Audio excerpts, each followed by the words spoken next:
partage d'expériences. Aujourd'hui, le briefing reçoit Maysoun Odeh-Gangat, fondatrice de la radio Nissa FM. Bonjour. Bonjour. Nissa FM émet en Cisjordanie depuis une bonne quinzaine d'années et diffuse un programme dédié à la condition des femmes avec environ 300 000 auditeurs réguliers. C'est bien ça, Maysoun? 300 000, exactement. Et Ok. peut-être en plus maintenant, c'est un sondage qui est un peu... ça fait 3 ans qu'on a fait ce sondage, mais je pense que c'est plus maintenant. Nissa FM, comme de nombreux autres médias en Palestine, est confronté à des difficultés financières.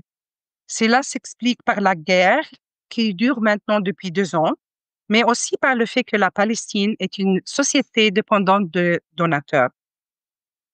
Outre ce défi financier, Nissa FM est confrontée à la mobilité de son personnel. La Cisjordanie n'est pas un endroit sûr pour se déplacer actuellement. Bien sûr, nous nous sommes adaptés en créant des programmes et des chaînes adaptées à la situation actuelle.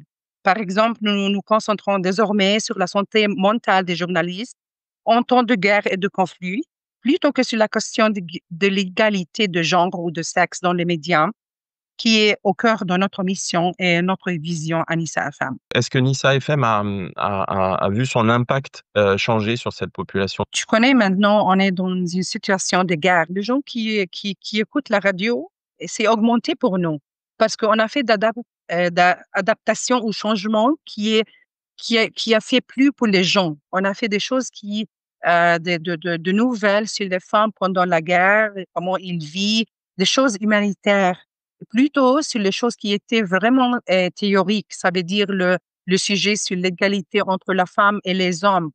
Maintenant, parce qu'on a vu avec les gens, la guerre et les femmes plutôt, comment comment elles suivent et comment elles vivent pendant la guerre, les histoires humanitaires. On a vu une augmentation de gens qui nous suivent sur le Facebook et même la radio FM. Ouais, c'est-à-dire que tu illustres là à quel point la radio fait partie des gens. Exactement. Pour nous, c'était ça l'expérience. C'est développé. On a vu qu'il y a beaucoup de gens qui nous suivent de la Palestine et ailleurs en plus, de la région arabe et le monde en plus. Est-ce que cette crise va changer, d'après toi, pour l'avenir de Nissa FM? Quand on a commencé ce radio, on a pensé seulement de ne pas faire des choses politiques parce qu'on a pensé c'est une radio spécialisée pour les femmes. Mais maintenant, on a une envie, on a constaté que non, on ne peut pas séparer la politique de la vie de femmes en Palestine parce que la politique nous touche.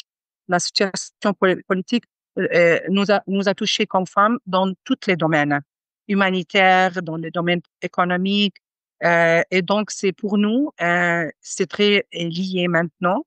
Et les femmes palestiniennes vivent une situation qui est très, très difficile. La situation de crise replonge Nissa FM sur l'origine de son ADN finalement. C'était très bien maintenant pour nous de faire cette adaptation. Comme j'avais dit, pour notre nombre de gens qui nous écoutent, c'est augmenté.